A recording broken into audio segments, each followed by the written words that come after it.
amada yakariba amanba apopa ngawlunaba ngamjunaba karisi aiko thegin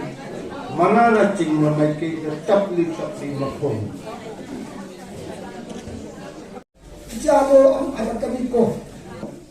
kami sengai payen video sikat siatna lamdao senthoi lamdao de chatiba mioi manga tara dusu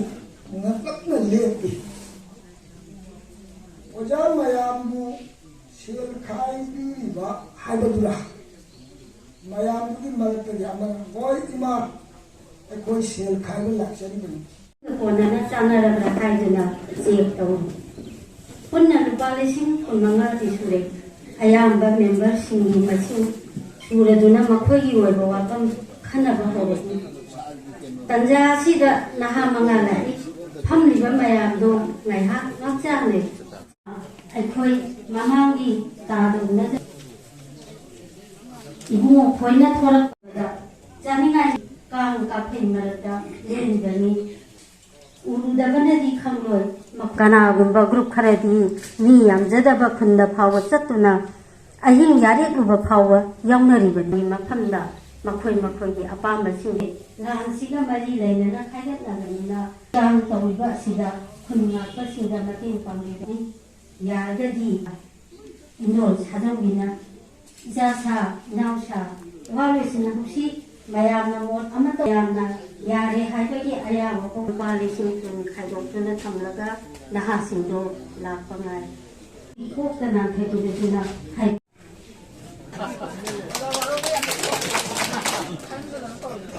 na ayamna haine adugo mapan manipudadi ahan bo bina mayam panang ngamaki loina na anak pa mo bisu yenaki lam yam leiba senjaw phaiba athoi bi ya ta su halsin ya ta lai thaja ba lai ga sanga ba sanga ba bi ya ne lai ga ni sel ka ba na to na to ba ka lu ha lo kan ta ba na ha ka le ta na ji ka ga bi to tin na ba ya to ba lai pum la ga phani hai na thaja na ni mu ko ba na tham mu pa mu ya no su le ri Pergi, I just want story macam tentang orang hadrai na lekon terpa. Kalau I di story sini keno Manipur ki lan lain maming thon terlagi. Manipur ki lan lain maming thon terlagi. Ada short story. Hai maming hanta keraba itu. Pak yang melampak aduh di matai oido pauriba. Usaha pang itu di makong jadi ayah pun di besi. Kuda rifle lama loynya ni. Ngasih di poinu di punima di taban se.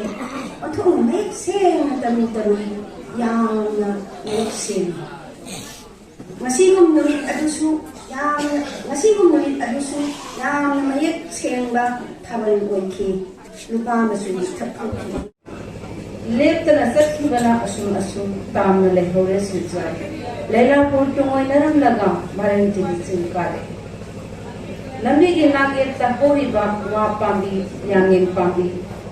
singla phuna maning tamna hai ni bada mieng thambena akut atong lambi duda thik na koina ane awang nai wa singla duda thamo jala jen se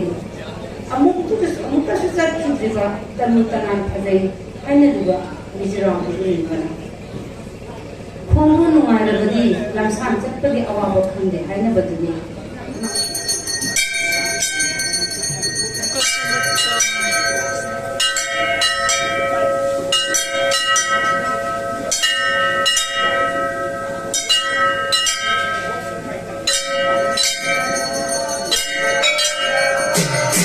Pondo, mahasuk hal naga taudre.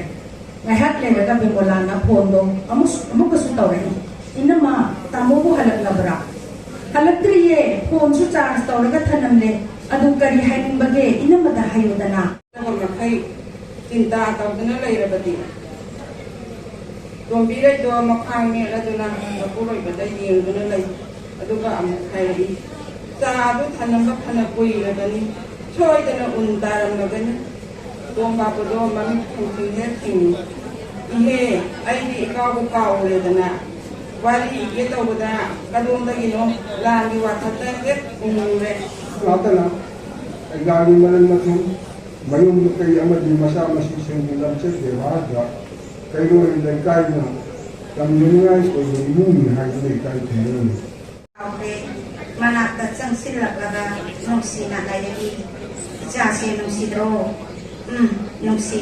ꯊꯋꯥꯏꯒꯤ ꯃꯅꯤꯅꯦ ꯃꯍꯥꯛꯄꯨ ꯃꯄꯥ ꯁꯛꯅ ꯃꯇꯝ ꯄꯨꯝꯕꯗ ꯁꯦꯕꯥ ꯇꯧꯕꯤꯔꯤꯕ Roman ꯑꯃꯗꯤ ꯃꯥꯒꯤ ꯅꯨꯄꯤ ꯕꯤꯃꯣꯂꯥꯒꯤꯗꯃꯛꯇ ꯈꯟꯕꯗꯅꯤ ꯅꯣꯡꯃꯒꯤ ꯁꯨ ꯇꯥꯅ ꯆꯥꯖꯔꯤꯕ ꯔꯣꯃꯦꯟꯅ ꯃꯥꯒꯤ ꯅꯨꯄꯤ ꯑꯃꯗꯤ ꯆꯍꯤ 4 ꯇꯝꯕ ꯐꯥꯔꯤꯕꯤ ꯄꯤꯛꯂꯤꯕ ꯃꯆꯥꯅꯨꯄꯤꯕꯨ ꯌꯦꯡꯁꯤꯟꯕꯤꯕꯗꯒꯤ ꯍꯦꯟꯗꯣꯛꯇꯨꯅ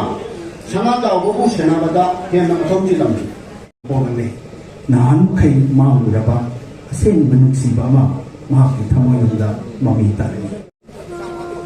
ꯃꯥꯅ ꯉꯝꯕ ꯊꯕꯛ ꯈꯔ ꯁꯨ ꯅꯣꯝꯂꯒ ꯏꯃꯨꯡꯗ ꯃꯇꯦꯡ ꯈꯔꯗ ꯑꯣꯏꯔꯕꯁꯨ ꯄꯥꯡꯁꯤꯟꯅꯕ ꯄꯥꯎꯗꯝ ꯑꯗꯣ ꯑꯩꯈꯣꯏꯅ ꯇꯥꯍꯟꯕꯗ ꯑꯩꯈꯣꯏ ꯁꯣꯏꯗꯅꯃꯛꯀꯤ ꯋꯥꯕꯤꯔꯝꯒꯅꯤ ꯅꯨꯡꯉꯥꯏꯔꯝꯃꯣꯏ ꯍꯥꯏꯅ ꯐꯥꯎꯒꯅꯤ ꯃꯔꯝꯗꯤ ꯑꯩꯈꯣꯏ ꯈꯨꯗꯤꯡꯃꯛ ꯑꯌꯥꯝꯕꯅ ꯃꯁꯤꯗ ꯐꯝꯃꯤꯔꯤꯕꯁꯤꯡꯁꯦ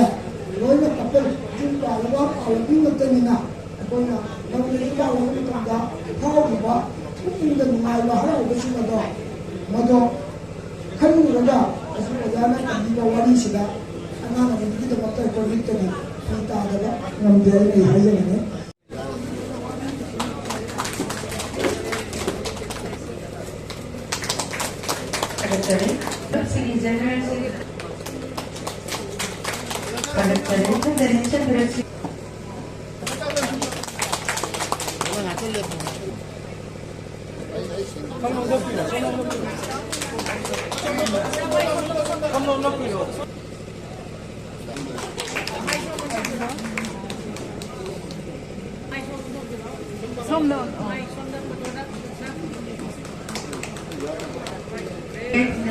Vice President.